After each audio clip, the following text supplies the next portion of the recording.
Hello, dear Mr. Beast, a man who can be called a wizard all over the world. I want to introduce myself to you.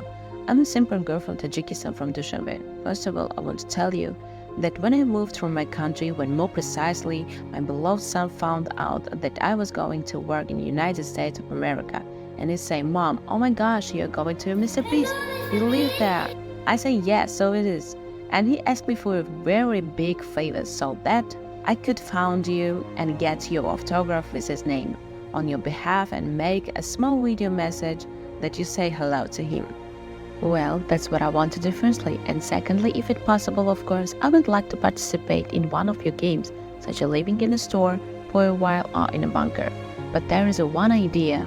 I know, of course, some of my friends learned that I told you I was very much in doubt about writing such a letter. But I'm not. I believe that you can give me a chance and also, first of all, make the dream of my only son come true.